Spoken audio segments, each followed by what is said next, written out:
Bam. Hey, this is Dave Warren, and you're watching the Break It Down show.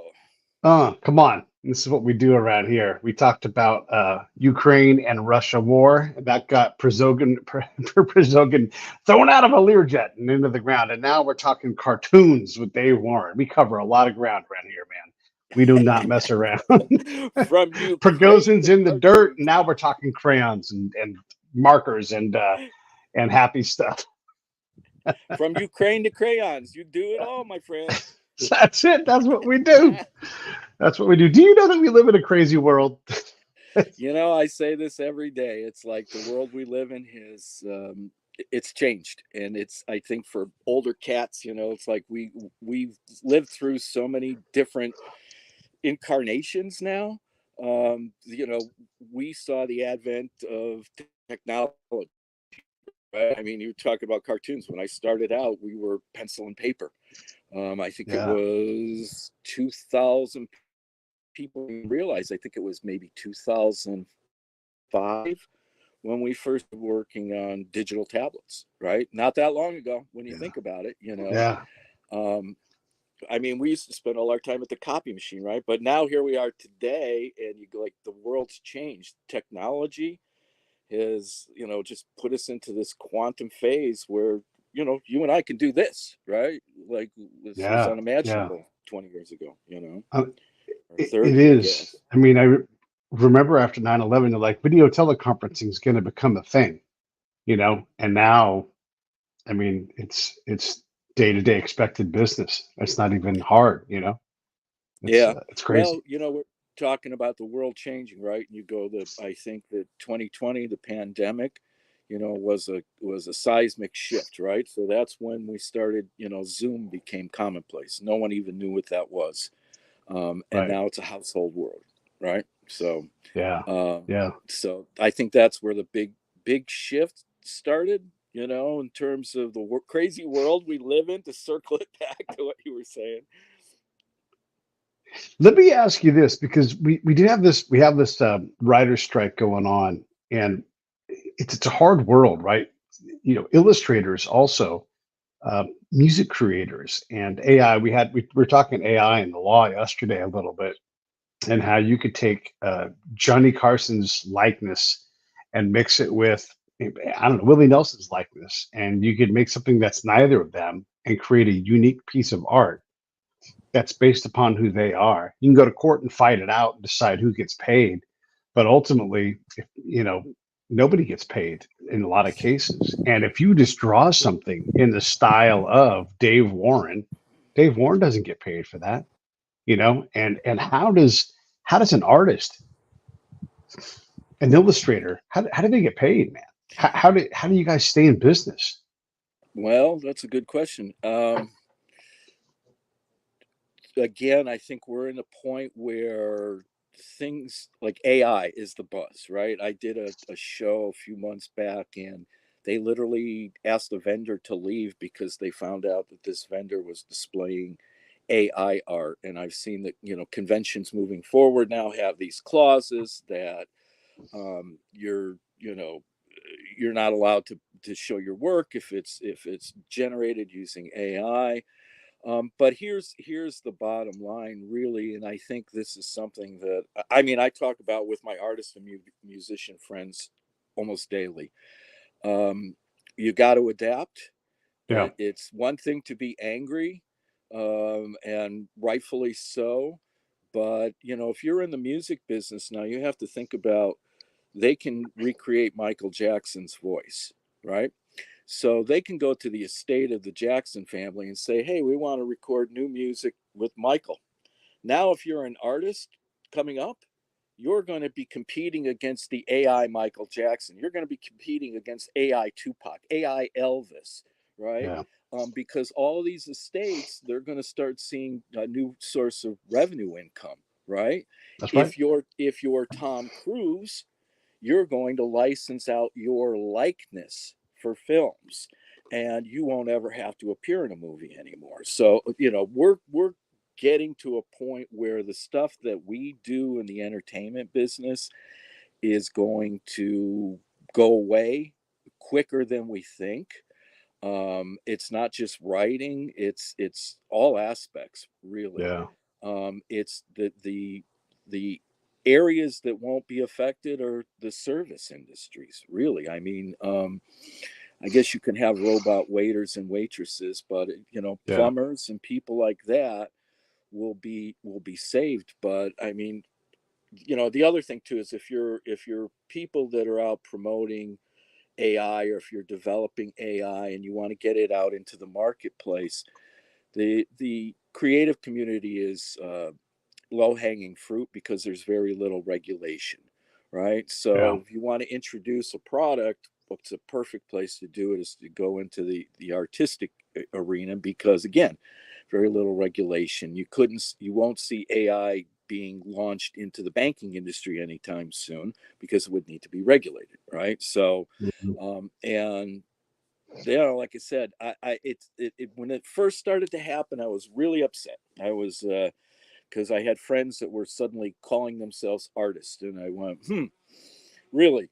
Um, you know, keyword prompts do not necessarily make you an artist. Um, Right. that's a skill set, right? So there's people that are developing skill sets as AI prompt engineers, and more power to them. But I think you should call yourself a prompt engineer and not an artist, because what you're doing is creating an amalgamation based on other people's art. It's Yeah. generative, right? Yeah. So Yeah. It's interesting. It's really, I think art all comes down to audience, and Elvis has an audience still 40, almost 50 years after being dead. You know, Bing Crosby still makes money on his voice. you want to see And something funny? Hold on. yeah, Welcome to my life. those turkeys, they Oh all yeah, got turkeys. the turkey families come by to say hi. Yeah. Look at that. When you build an audience, yeah, and just again yesterday we were talking with an author, and he writes his own books. His name is Jerome Preisler, but he also writes under the Tom Clancy banner. Tom's been dead, well, almost 15 years now, right? And he writes more books now that he's dead than he ever did alive, and so you're competing with him. And so when you look in your art and what it takes to compete, you've really got to think, back a couple hundred years, and how do you find those patrons, those people that'll support your art. You got a guy like Shag right now. Shag's art is pretty easy to replicate. It's not very complex, right? The genius is in the era and that kind of thing. But he has built an audience who will pay a premium amount of money for his work. If you guys don't know Shag's work, just type in Shag and you'll see what I mean. That's kind of space agey 60s, kind of hip kind of thing. But if you don't do that, if you don't have the ability to run that part of your business, you're going to be beholden to whatever's available. And then it gets really hard to Yeah. stay an artist. Well, it today we live in the era of social media, right? Right. So the having to do podcasts and having to constantly promote yourself on IG and TikTok and yada yada yada yada is part of the game. Yeah. And it really comes down to having engaged fans. And it's not enough to have followers anymore or Hmm. likes. You need to have an engaged fan base, Mm. and that takes work. It takes constant effort. You're well aware of it, Yeah. and especially as you put like if you're a guy like me, I've been around for a long time. I've been established for a long time, and yet there's people that are on social media that do things in a similar vein to the way that I do things, that are um, have much bigger followings and a much more engaged audience, yet they don't have the credentials, but they have the social media savvy, right? So Right. for an old cat like me, it's about learning that too. It's about figuring out like what works and where my audience is. Mm. And there's a nostalgia factor that the Simpsons is a legacy brand. Right. So I get it's generational now, so it's like when I do a show, I get mom, dad, and the kids. Last show I did was funny. Was they came up to me and their three kids were named after Simpsons characters, and like really obscure Simpsons characters. So it wasn't Homer and Barney, but it was like obscure ones, right? Right. But Right. this is, where we are now. And so we have to figure out a way to connect with our audience and figure out, first of all, who that audience is, where they Mm, are, and what resonates with them. I'm trying to make a push to start getting back into doing more original art. yeah. And it's funny because I'm in somewhat of a box where people, if I post something and it's Simpsons, people love it. If I post something that's my original art, yeah, yeah, Mm, you I don't know, like that. well, it's not so much they don't like it, it's just they want to get that bell rung, right? So you're talking, it's brand recognition. It's there's a familiarity with it, Yeah. Um, so, you have to pick a lane. Do you tap into the nostalgia market? Do you try and forge new ground? I don't know if you've seen the little character on IG. It's a little just black and white line art, and it's just like a little blob. And I think it's called Ferdinand or something. But it's this really cute, high pitched, kind of child's voice, and it has this cute, warm, fuzzy, "I love you" sort of, life is beautiful message, right? And the first time I saw it, I went, "Wow, that is really cute. It's really simple. It's like this is social media perfect, right?" Yeah. Yeah. That was maybe the first time I saw it 2 months ago. Now my IG feed, I've got 30 different versions of that. That's the other challenge is the Yeah. minute something hits, everybody's knocking it off. Right. So how do you find that uniqueness, and how do you. Yeah.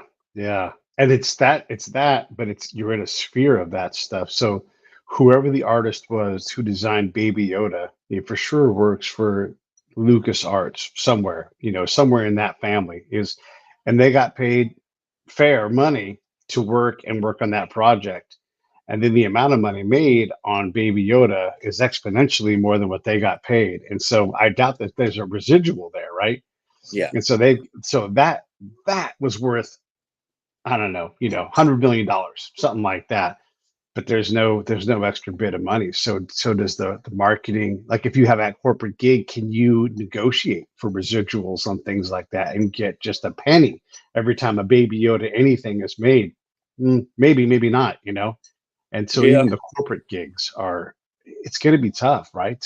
How do you because they'll ask a lot out you. Look, you get a corporate gig, and you know how this world works. They will work you as hard as they can because they need that art out of you to go out and do it. And if you happen to smash a home run, there'll still be the next assignment and the next assignment and the next Yeah. assignment. Well, it's I used to say to people, when you're a professional artist, it's like being a pro baseball player, right? Yeah, yeah, Except yeah, for the yeah. fact that you've got to hit a home run every time you get up to plate. Right, You don't get a miss. You don't get like, right. because there's a whole line of kids coming out of school right in back of you that are, willing to take a shot too, right? So you've always got to be on your game. Right. I just watched Johnny Football on Netflix, and if you haven't seen this documentary, Mm, it's fascinating in some weird ways. If you're a football fan and you like Johnny Manziel, you'll love it. But he went head to head with the NCAA because, as he's telling in the documentary, when he's at Texas A&M and he becomes this freshman phenom, Adidas ran out of red number 2 jerseys because they sold so many of them. He didn't right. see a penny off of that. Not a Not a penny. penny. The coaches renegotiated their salaries for millions and millions of dollars because of him. He didn't see Yep. a penny off of it, right?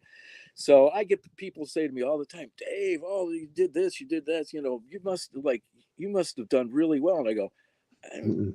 I got paid a good salary, you Yeah. Right. know. But Yeah. when you sign a contract with a studio, I mean, the layman's version of it is that everything that comes out of your head, the studio owns. Right. So if you're creating something, then that's the property of the studio because they're being paid for you to create, right? Right. You're talking about the that other Baby Yoda, right? I always tell people I think about the guy that designed Groot, okay, Oh. from Guardians of the Galaxy. Now, Vin Diesel just got paid $60 million for Guardians of the Hmm. Galaxy 3, and he uses three lines: I Yeah. am Groot. He got paid $20 million a word, okay? Probably showed up in his sweats and was in and out of there in 5 hours, right? And If he most even of it, showed up anywhere, he might have just done it at his home studio. right. But do you think that the artist who designed Groot even made No. 1 million? Do you think he No. made 500,000? No. Nah, no way. No way. Nope. So this is, one. I actually thought that a couple of years ago when NFTs were the it thing, right? It was actually, to me, I was like, wow, we're actually entering this period where art is becoming a valuable commodity again. So people were creating art and getting paid for it. And artists were taking control of their destiny. Musicians were releasing songs on NFTs, right? And I don't know what happened with that market, but it now it's almost like it's taboo to talk about, right? Some people don't want Yeah. to talk about crypto, but there was a moment there where it looked like, oh wow, look at there's this renaissance taking place in the art world, and it's going to open up so much, and artists are going to be able to take control of their own destinies, and Yeah. it didn't happen, It didn't happen. It didn't Maybe. happen. And maybe it will happen. Maybe that market is still evolving, and who knows? Then you have the like we use all of the Spotify type things where they like, well, we want to pay the artist, but we don't want to let you see our IP on how we create things. And you're like, well, that's worse than what we had before when the label, whoever the label was, would lie to us about what was going on, and we'd have to go to court to fight over what the numbers were. Now we're in the same situation, but we get paid less. Yep. And so we have these things, and like so, Elon Musk is saying, "Hey, this is going to be the best place in the world for creators. Where are the terms up front? Yeah. Be open with the code." And here's the thing: is I've been on Twitter for a long time. You're on Twitter, and look, I'm not knocking Twitter or X. I'm not knocking it, but what I'm saying is this: is I have been working hard. I've been producing on Twitter, and I don't rack up followers, right? If Elon Musk taps me and goes, Pete is a good creator, I take off like a rocket. It won't be the only thing, but it'll now be on me because I got tapped, and I will have a chance to stand on my own two legs. And so you still need that. And still there's no transparency. And so it will be good for him that I get to create, but it will also be good for me. But you need that other person. You need that tap that allows you to create a following because you don't control your virality, you know? Yeah, well, either that or do something really stupid or, like, Yeah. right? That goes back to this thing about, we've been around the block a few times, and the elegance in some of this stuff where you know what you do, you know who you are. And so you don't chase it on Instagram and TikTok, and you're like, no. Like some of these things burn out, they fade away. Like no one talks about Snapchat anymore. Like that's just not a thing now. Who knows why? Who knows where? Who does what? Maybe people make Snap money on Snap still, but it's not the thing they talk about. They talk about X and how it's going to go away, but they talk about it. And so I don't know where that is, but if you chase Snapchat for the last 5 years, you're not in the right place anymore. If you're on Threads, you're not in the right place anymore. So this stuff moves around, and you and I both know, like, you can't just chase every opportunity. You have to build an audience wherever that is, and maybe that's in your own garage. Maybe you're like, look, I don't have to chase social media. What I have to chase are this defined group of people, and if I can get 1,000 of them to like what I do often enough, no matter what else happens, I can do something for them that they'll value, and they'll return to me enough value that I will be able to be an artist. Well, the I use this analogy a lot lately. When I first came to California, I was playing in a band, and I've been around music and the music industry for longer probably than I've been around animation. And when I was a kid and we were playing in bands, we would, we had this old Dodge van, extended camper van thing, and, four guys and all of our gear. And we would go and do gigs. And you'd go into a club and there'd be 20 people in there. You'd start to play and half of them would walk out. So there'd be 10, right? Yeah. And because I was loud, not very good, and I probably, I was known for clearing rooms pretty quick, but we'd go there and we'd put on the best effing show we could do. It didn't matter if there was 10 people or two, we'd pour our hearts out and then we'd move on, right? Well, you come back to that bar a year later, and those 10 people turned into 30 because they went and told their friends, we saw this band and they were Yeah. cool and they were good and da da da da da. So then the third time you come back, there's 100 because those 30. So, but you always got to put on the show. You can't ever half step it, right? Right. So what I'm finding right now at this stage in my career is I mentioned a couple of times, I just did this like fan expo a few months back. Right. And that was the first time that I got really engaged people into my social media.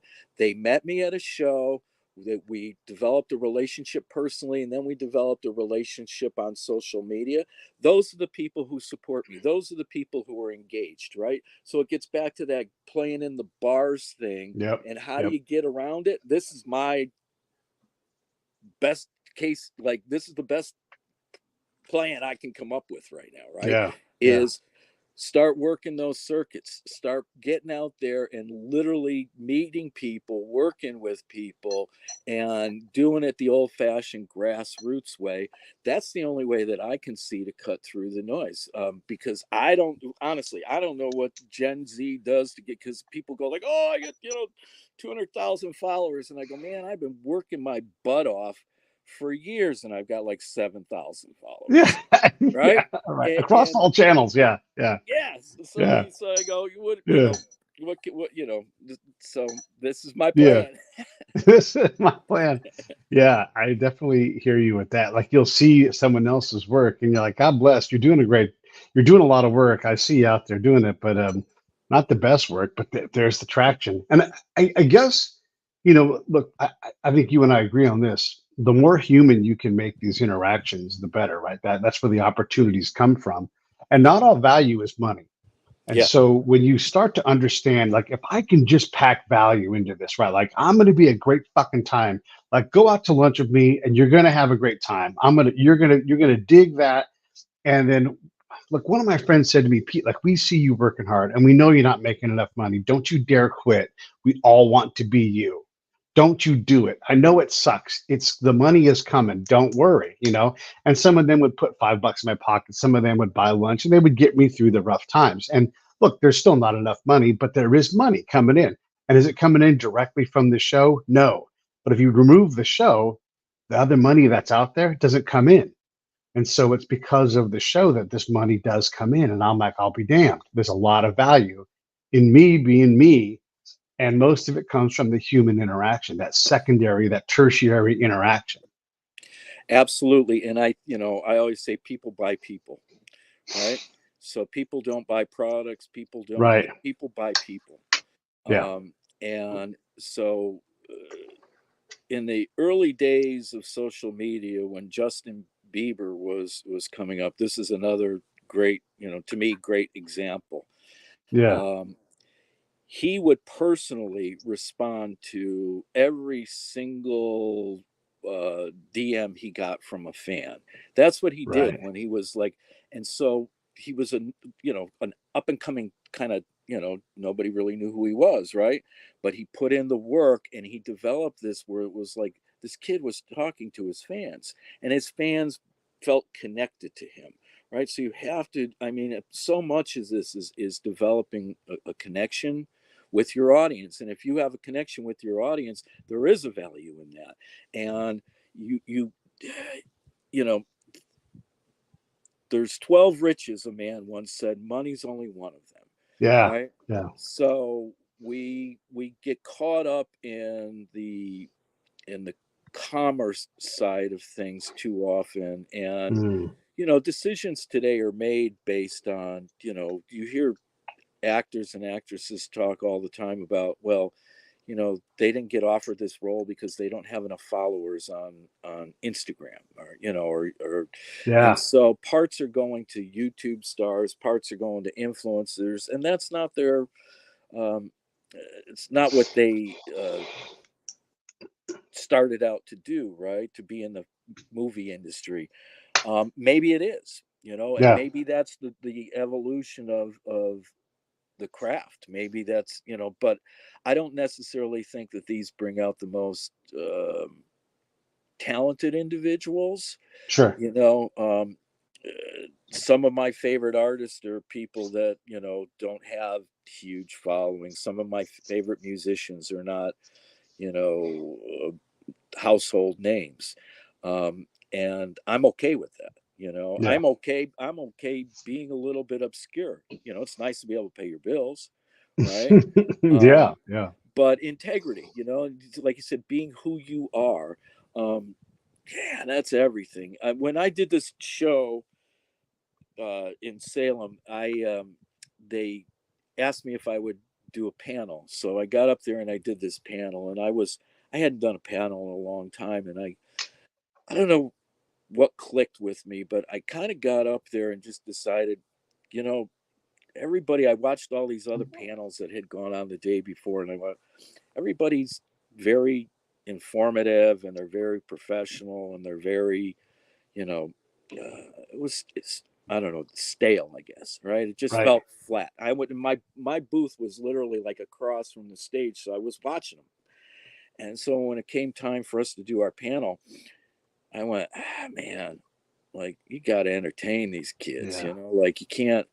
And I got up there and just got silly with them. I mean, we had a dance contest. I did a sketch for the winner of a like we just impromptu. Come on up, let's get up on stage and let's see who could dance, right? Yeah. But we had a blast. We had a ton of fun in that panel. And afterwards, I had people come up to me and say, "Oh my God, thank you so much." That's like, and that to me was worth more than the money, That's worth because more. we had a Yeah. moment. We had Yeah. this, and it was mutual.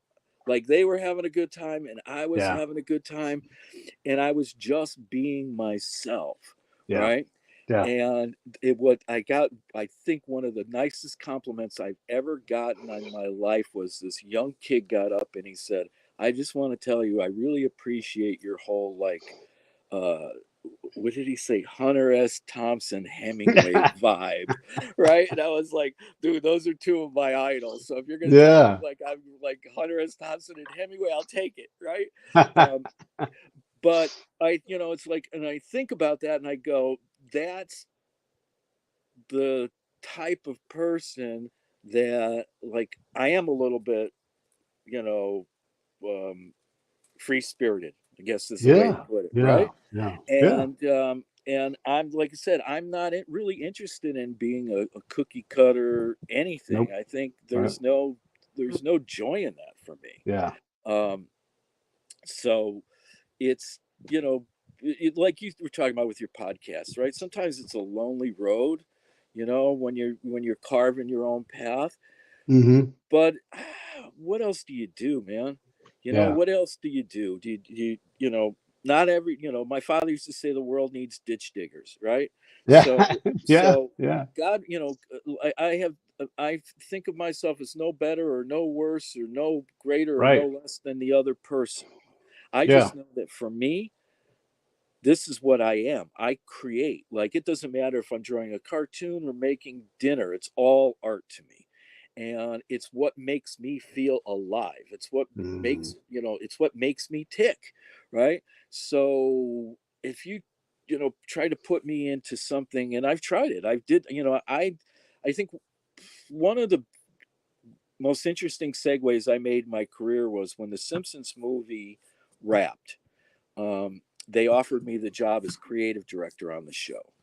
And I didn't even really know what a creative director was. I just went, it's got director in the title. I'll take it. Right. I'll do it.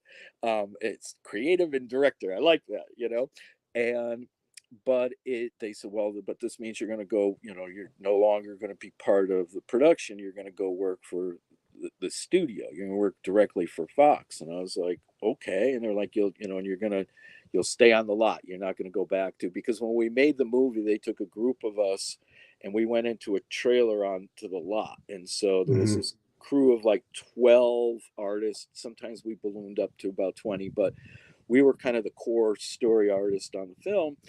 And so we were on the lot, and it's fun working on a lot. Like, it's fun, right?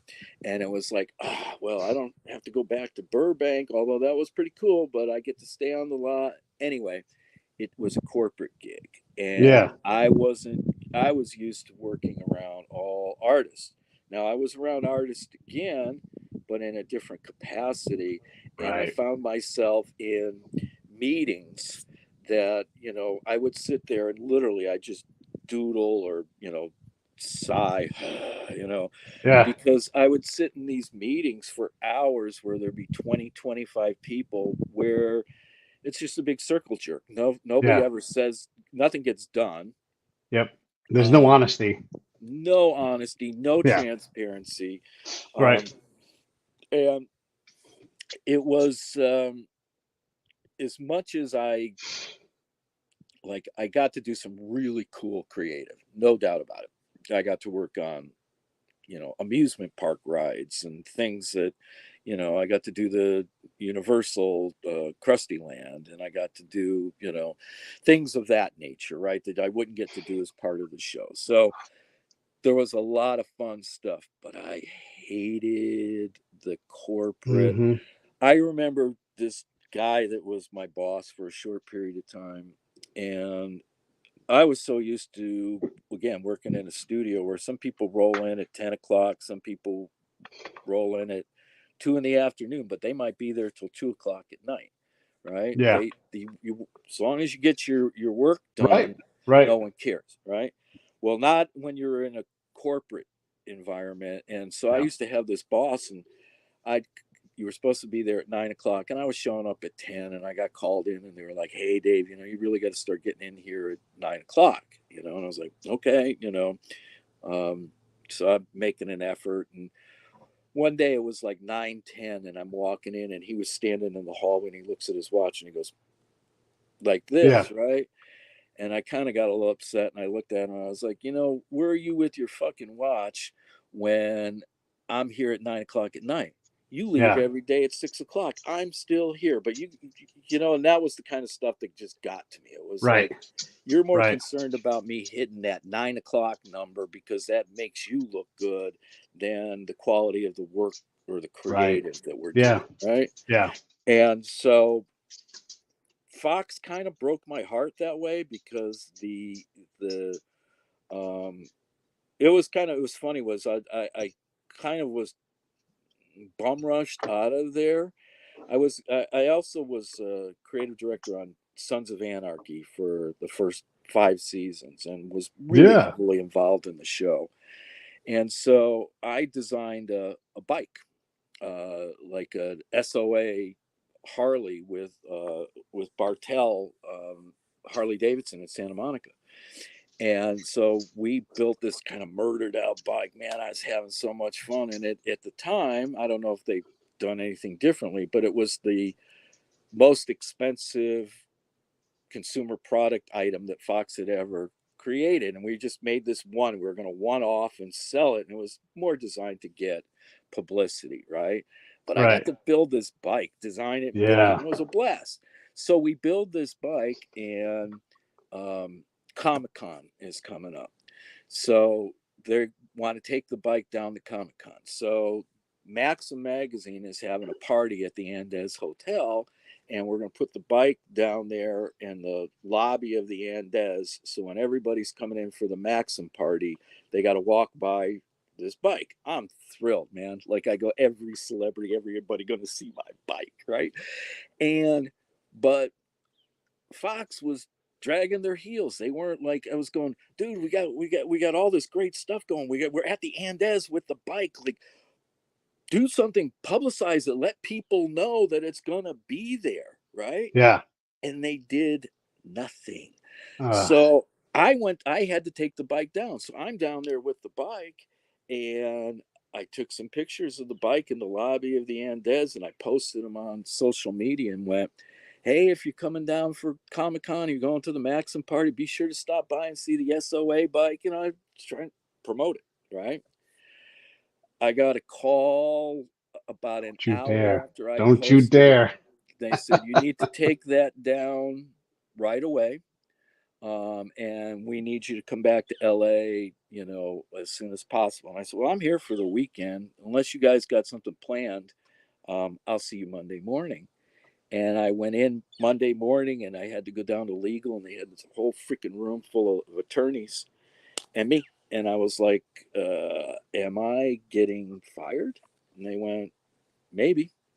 And I went, over the bike? And they went, yeah, you violated the terms of your contract. You're not allowed to post. That's the property of 20th Century Fox. You didn't have the right to do that. And I was like, look, man, I've been here for almost 7 years, and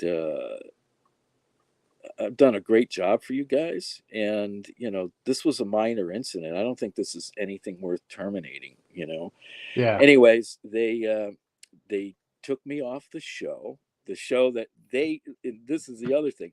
When that show was getting started, they weren't interested in it at all. So that, going back to that corporate big ass meeting, I'd have to go every week, and they would talk about, oh, this is what's coming out, and this is what we're going to push, and this and that. And I would sit there and I'd talk about Sons of Anarchy, because Kurt Sutter was a friend. Dave Kushner and I were doing this Pusher Jones band together, and he wrote the theme song. There was I knew the people on the show. And Yeah. I loved Kurt Sutter. If you've ever seen The Shield, he was one of the writers on The Shield, which to me is one of the best endings of a series ever, was The Shield, and he wrote that. And so I used to go to these meetings and talk about Sons of Anarchy, Sons of Anarchy, Sons of Anarchy. And they would go, would you shut up with your motorcycle show? And I just kept, every time I'd get an opportunity, I go, you guys are missing the boat here. You don't understand. This thing is going to be huge. This thing's going to be huge. And they went, nobody cares about, Hell's Angels. And I said, you don't get it. This is a soap opera for women. This is about bad boys. And I go, women love this show, and it's well written. And as I kept, so finally, I was in this meeting, and they went, we're going to give you $15,000 budget for your little motorcycle Little show. motorcycle. Yeah. And if you promise to not bring it up again in another meeting. And I was like, okay. So they gave me a budget of $15,000, and I created the very first style guide and consumer products offering. So at the time, I was also the creative director on The Simpsons, which was the number one earning show at Fox. So when you talk about earning, we talk about merchandise, and The Yeah. Simpsons is like Coca-Cola, man. It makes money, right? So I was the creative director on the number one show, and then I had my little motorcycle show, right? Yeah. With and Family Guy, which I wasn't the CD on, was number two. Sons of Anarchy wasn't even on the radar. Okay, that $15,000 turned into 5 million in 1 year, and within 3 years, it passed The Simpsons in earning. Now it's not making that money anymore, but in its heyday, seasons 3 through 5, Sons of Anarchy was whew, right. I mean, it was Yeah. people. It was water cooler stuff. People would talk about the next day. Did you see it? It was that Yeah. kind of a show, right? And you go, so you talk about people say, oh, did you make, I go, I Fox made so much money off of creative that, Right. right, that I didn't see a penny for.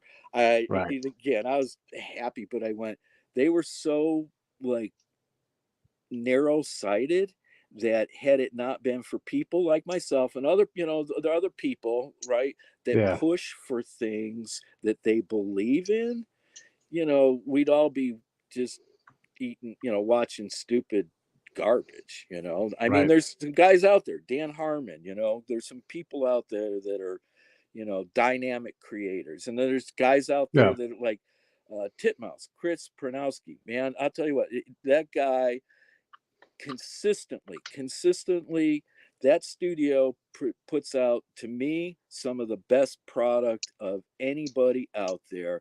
And Chris is the type of a studio head that's a throwback to the old days when, like, he's Mm. involved, he's an artist himself, he loves what he does, and I go, the world needs more people like him. That's the challenge we face, because it's like, that old Walt Disney quote, right? Where it's like, I've tried making cartoons with attorneys and accountants, it just doesn't work.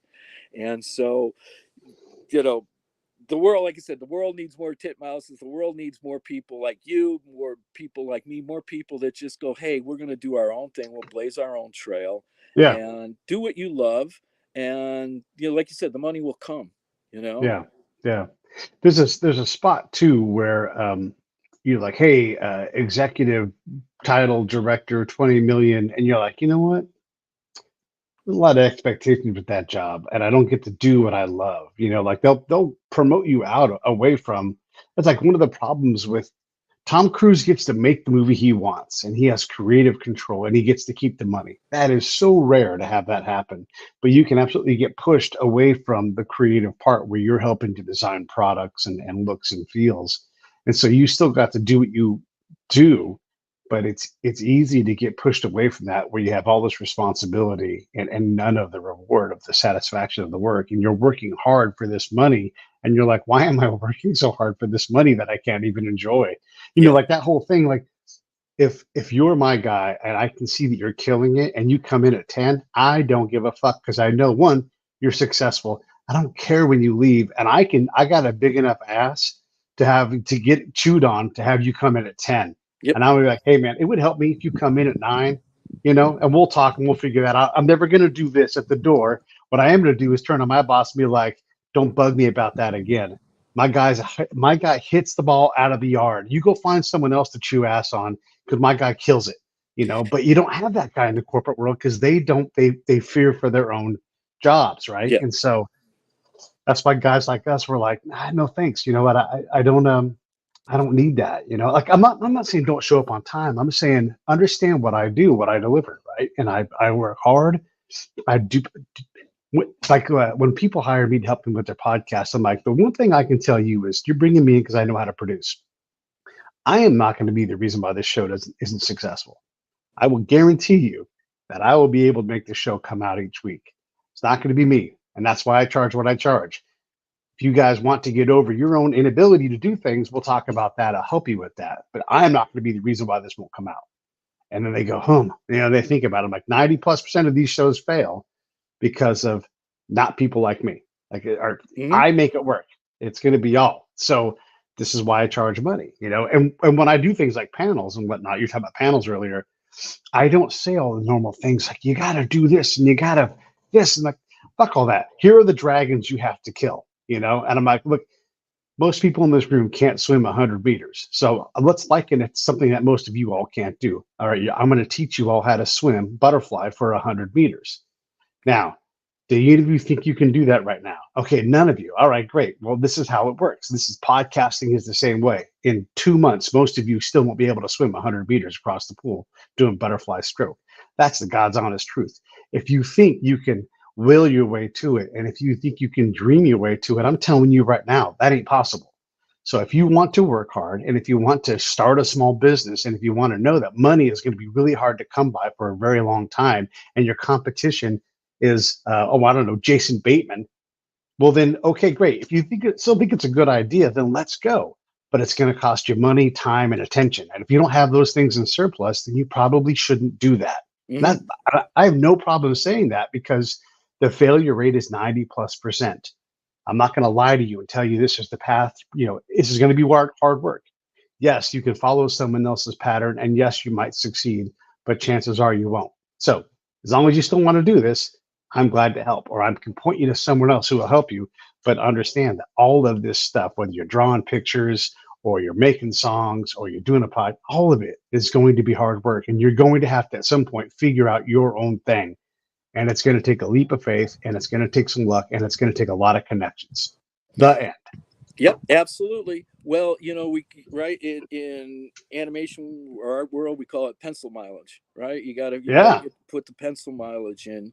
You and I are very similar in the way I used to teach people. I taught this class for a little while called "You Are Your Brand," right? Mm-hmm. And I get people Mm-hmm. all the time that come to me, and there's the 2 points I want to make. One is people say, Dave, aren't you worried about, because I still develop IPs, right? And so they Right. like, well, aren't you worried that somebody's gonna take this and steal it, and studio's just gonna rip you off, da da da da da. And I go, well, probably that would be the best thing that could happen for me, because if they did rip me off, I'd get a big fat check, right? Yeah. But as Right. far as Joe on the street, 99.9% of the people talk and don't do anything. Right. So I'm not going to focus my energy on being so worried about what someone else is going to do, because most people don't do it. They just That's right. talk.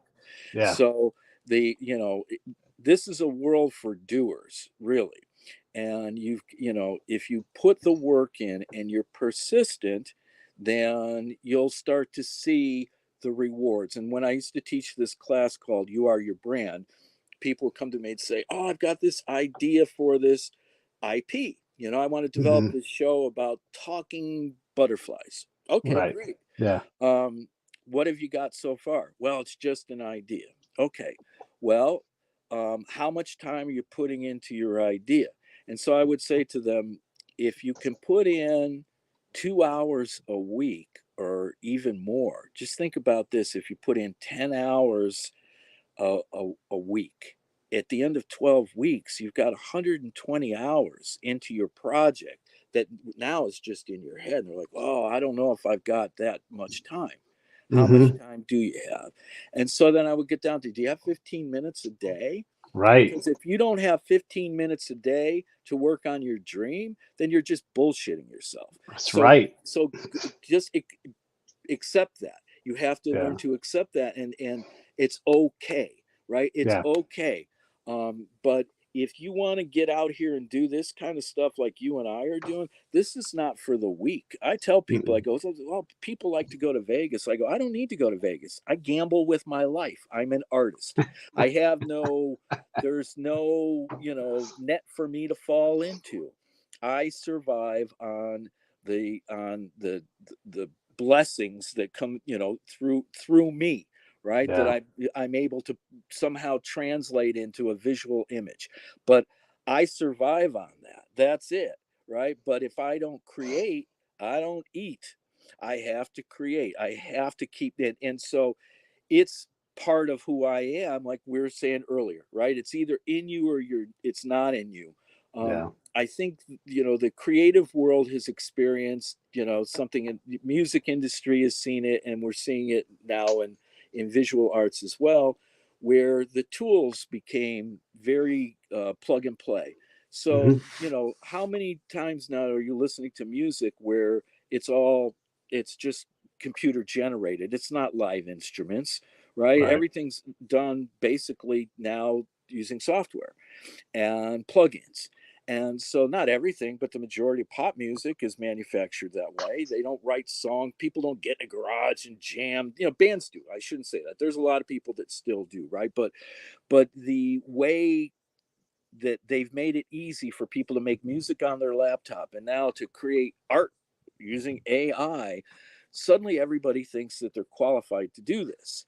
And that's where the sort of the problem comes, is that just because you can create something with your software or the program that you're using or whatever it may be, doesn't necessarily make you an artist.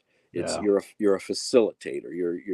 And so I think we're going to go through this sort of growth period here, and then we're going to find ways to define these things. We label everything, right? We love to do that as Yeah. a Yeah. species, right? So there'll be, I think we're not too far away from having check marks it says, like verified human, something to that effect, because we're going to start seeing more and more, very realistic chatbots on social media, and you won't be able to tell the Right. real from the fake, right? So you'll have a verified human sticker. You'll have, you know what I mean? Like Yeah. like shit's getting there. Yeah, it's getting there. And there's a certain thing too where certain artists do, like you see them do things that are incredible, and they hire artists to do it because they understand what real looks like. And Tom Cruise is a great example. He hires all of these people and he makes these amazing things. And there's a lot of computers used to make his movies, but there's also a lot of realism packed into that. Taylor Swift is filling stadiums and can't charge Yeah. enough for seats. So she is really just lifting up the entire live music industry, showing everybody like this is possible. And then you got U2 about to fill this sphere full of magic. And like if there's an act that is really going not just bass notes, but this specific image at this specific point in time, and putting multimedia to its like pushing the bounds that's possible, it's going to be them. Start here in about a month. Like they're really going to show us what's on the newest slate out of everybody. It's going to be amazing to see Yeah. a lot of work that's being done. And you don't got to like U2 to appreciate like what they're about to show us with this fantastic palette that they're going to have. It's going to be incredible. Oh, I mean, just the opportunity to like, as a creative, imagine being able to have that, like you said, that canvas to work Oh, with, you yeah. know, during the NFT, like heyday, right? There's that corner billboard in Times Square, right? That's a digital billboard Yeah. on the corner. I don't know if you've ever seen, like, they Yeah. Yeah. sometimes Yeah. like something pops out. It looks like, dinosaurs coming out or something, Right. right? Man, I wanted that billboard so bad that I was negotiating a deal that I was willing to take less money if they would buy that billboard for the promo and let me do something, because all I wanted to do was to have that canvas and go, oh, if I could take one of my like creations, one of my characters, and have it literally pop out over the like street in Times Square, it's an illusion, right? But just to Yeah. create that, I went, that's a dream come true. Right. Yeah. I've got a buddy who's working on a show in Vegas right now, kind of a Cirque du Soleil show. And, the visuals that they're creating and tying it all together with the music and all that, man, Yeah. I got involved. I was trying to launch, we were going to do a dome last year. I involved with a person that I've worked with over the years, and we were going to try and get a dome going and do like a traveling dome show, Hmm. um, because I felt like it was sort of people were ready to get back out again, Yeah. and domes are another way where you can create this incredibly immersive Yeah. Yeah. experience.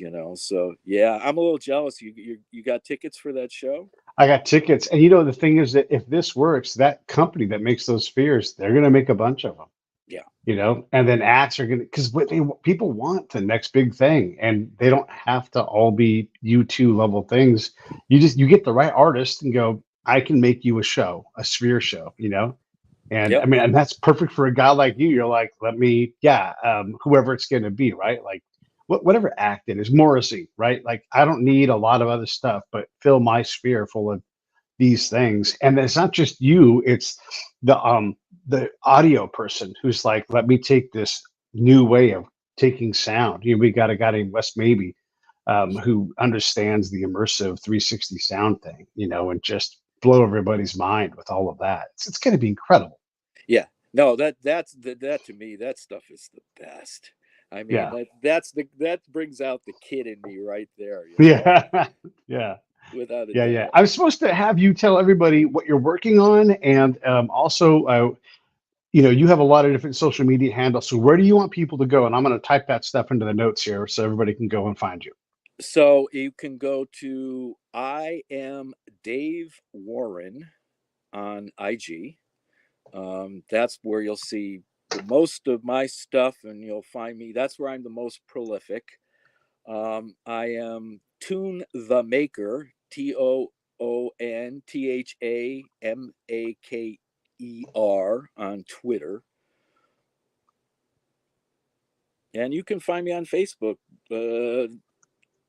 amongst the other 5,000 Dave Warrens. Or you can go to Yeah. Pixlhaus on Facebook as well. Pixlhaus. Yeah, that I'll put that link. That's up here.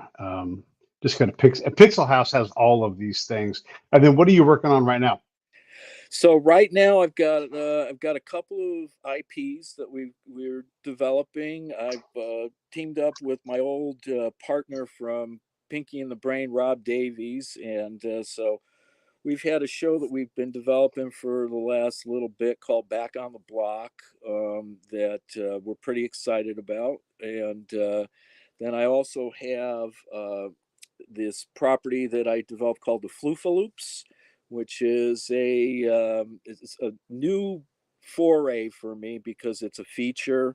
I usually do situation comedies. That's kind of where my happy place is. So I've got the floofs, but I'm doing a lot of Simpsonizing. You're talking about corporate gigs. I've got a gig right now that I'm Simpsonizing entire beer company, 22 employees in the brewery. So if anybody's interested in getting Simpsonized, please hit me up because you were talking about satisfaction in doing things. That is the best because what I get to do when I Simpsonize someone, basically we turn them into a Simpsons character, right? But it is this joy machine because it like you're creating a memory for someone. I mean, just in the last month, I've done I did one for someone whose dad passed away and created a memorial, Simpsonized memorial for him. He was a big fan of the show. I just got done doing a woman who has three animals that had passed, and I did over various times, throughout her life, Simpsonized her with all of her three pets together. And when people get these, they're overjoyed. They're Yeah. so Yeah, that I can like see that. that. Yeah. Oh, and that to me is like there's no better feeling than finishing that art and sending it because there's a lot of love in that stuff right there. So that's really like just I'm taking commissions right now through the end of September. I'm pretty booked through August, but I'm available starting in September for new commissions. So again, if you're interested, hit me up, DM me. Um, got all kinds of stuff coming up. We're gonna start doing a lot more stuff on social media. I have a brand new publicist who was responsible for this getting put together today. Thank you, Anthony. And so he's got a bunch of stuff planned. We're actually going to start doing a lot of draw with me stuff. I've got some classes I'm going to start doing. If you're interested in learning how to draw Simpson style characters, I've got some classes I'll be doing, a whole bunch of stuff. So just start following me and stay tuned. I love it. Yeah. DM Dave on IM. That's probably the easiest place. If you can't find him, just email me and be like, hey, I saw that. I can't be bothered with all that hard work, and I will connect you to Dave to get Simpsonized. And definitely, that's a great way. Look, the direct way is the best way to support all artists. So always ask them the best way for that. Anything in closing before we wrap this thing up? Any questions you want to ask me? I've been doing all the yakking for the most part and asking you, but what do you want to get into before we wrap this up? Boy, I wasn't too shy with words either, so don't feel so No, bad. no, we did. Yeah, I like to talk, my friend. yeah, Well, no, I think that I just want to say thank you. I'm grateful for the opportunity. I know we've kind of had some scheduling snafus over the last it little bit, so happens. I appreciate your patience. But I ended up, I'm out on 2 acres now, or whatever we're going to call this. But I was in the middle of moving out into the middle of the wilderness, hence you seeing the Yeah, turkeys walk by. But love it. yeah, come out in the middle of the forest, and I'm just going to come out here and crank out art. And I've got bought an RV that we're going to reno and do a YouTube series on that. And like I said, Good. lots of fun stuff coming up. So again, I just want to say thank you. It's been a pleasure. You're a gentleman. I love talking to you, man. I could do No this. worries. I could do this with you on a podcast or on the phone. Either way, it's always good. Anytime. All right, let me roll these credits and I'll say goodbye to you in a second here. Hey, thanks for watching the show. I really appreciate it. Right here, you can subscribe. Please do that. It makes the show grow. Hit that notification bell so you know which incredible guest is coming up next. Down below.